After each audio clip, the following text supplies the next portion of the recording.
Olá, amigos e amigas, Diácono Beto Brescancin, da paróquia São Miguel Arcanjo da Arquidiocese de Maringá, para o nosso 38º estudo sobre Gênesis 1 a 11, dentro da história da Torre de Babel.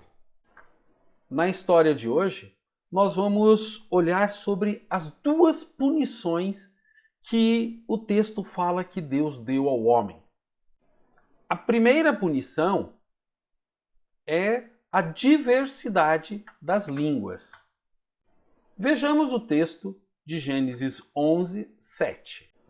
Vamos descer e confundir a língua deles para que um não entenda a língua do outro. Aqui a gente começa a entender. Opa, o homem falava todo mundo a mesma coisa, planejaram construir uma torre muito alta, chegar lá no céu, bater na porta de Deus, tirar Deus da morada divina e falar assim, agora nós somos deuses, nós somos famosos. Aí Deus devia fazer o que dentro da lei de Talião? Chegar, pegar esse homem e mandar para muito longe, falar, olha, aqui não, moçada. O que Deus faz? Apenas confunde a língua. Ou seja, vocês não vão falar mais. Um vai falar português e o outro vai falar inglês. E assim não vão se entender. Essa diversificação das línguas com o objetivo de não haver entendimento. Não havendo entendimento, não construirão projetos de dominação. Dessa forma, o povo explica uma coisa que eles queriam saber. Por que existe tantas línguas? Então eles deram um fundo teológico a isso. Nós chamamos isso de etiologia. Quando você tem uma realidade que você não entende, e aí você fala assim, foi Deus quem fez. Está aqui. Eles usaram de uma etiologia para explicar a diversidade das línguas, que já existiu. Como eu falei no encontro passado, nós hoje falamos mais de 7.000 línguas no mundo inteiro. E no Brasil estamos aí próximos dos 190. Alguns falam 188, outros 190. Aí tem uma... Mas é um monte, tá? Isso não importa e não vale a pena brigar. Então, qual que é a primeira punição? Diversidade de língua. E a segunda punição? Dispersão. Isso mesmo. Se a primeira foi falar muitas línguas, a segunda é dispersar. Nesse dispersar, nós temos uma complementação da diversidade de línguas. Vejamos 11:8 do livro de Gênesis. Javé os espalhou daí por toda a superfície da terra, e eles pararam de construir a cidade. O que é interessante? Eles dispersaram porque não se entendiam mais, quem não se entende não precisa ficar perto, e aí eles pararam de construir a cidade. E a torre? Bom, a torre não falou, gente. O texto fala o quê? Olha só. O texto fala que eles pararam de construir a cidade, porque sem a cidade não haveria torre. Alguns até falam que não deveria se chamar Torre de Babel, mas Cidade de Babel, porque a cidade ela é muito mais significativa como ponto de exploração, como concentração de exploradores. Ali fica o rei, a sua corte, explorando quem está fora. A torre é mais um ponto de exploração. Então, nós temos aqui algo muito importante. E logo em seguida vem a explicação, no último versículo, a explicação do nome Babel. Vejamos.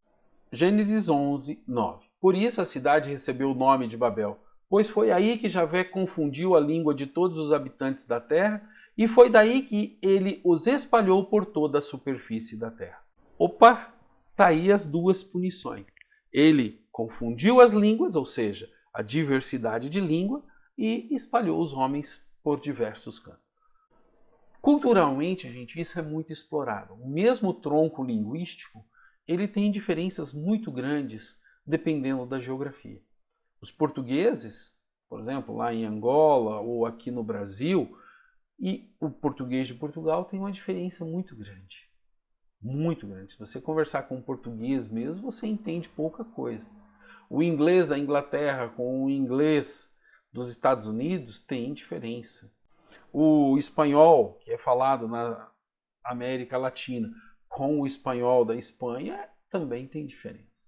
Porque geograficamente isso vai mudando, sabe? A língua é muito dinâmica. Podemos até achar que tudo isso foi um castigo de Deus, mas se os homens já tinham rompido com Deus, em Adão e Eva, com os irmãos, em Caim e Abel, e estavam usando a religião e violência para ter benefício próprio, falar a mesma língua seria somente algo natural dentro dos interesses dominadores. E assim começou essa grande confusão chamada Babel, pois o homem não é Deus e muito menos dono do mundo. Tal ambição só pode dar confusão, né, gente? Com cada um falando a língua do seu interesse e não ouvindo mais o outro. Isso é complicado, gente. Tem muita gente por aí que só ouve, sabe, os seus próprios interesses e nunca ouve as pessoas. Tudo isso ainda acontece hoje, quando um país rico quer dominar um pobre, quando uma empresa quer dominar o mercado, quando o marido quer dominar a mulher, quando os homens querem dominar as mulheres e assim por diante. Eles impõem políticas e até violências para conseguir isso. Acontece também quando empresários exploram o seu próximo ou dominam outros países. Acontece de tantas maneiras que a Torre de Babel nunca foi tão atual. Essa confusão que nós temos. Por isso, essa história ela é símbolo de cada um falando a linguagem do seu próprio interesse. Perceba bem, gente. Babel, confusão. E a confusão que nós vivemos hoje? Pensa bem, gente.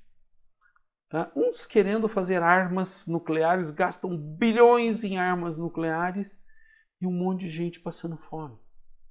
Queremos dominar Marte e Júpiter, mas tem gente do lado passando fome, morrendo de doenças e assim por diante. Isso é uma grande confusão, porque alguns falam somente a linguagem do seu próprio interesse. Quando a linguagem do amor, ela é universal. Em qualquer lugar do mundo, o sorriso é sorriso. Agora, a cara feia também, sabe? Em qualquer lugar... Opa, deixa eu ajeitar aqui. Em qualquer lugar do mundo, a cara feia também é. Em qualquer lugar do mundo, um gesto de agressão é gesto de agressão. E um gesto de acolhimento é igual. Então, falar somente a linguagem do seu interesse gera confusão.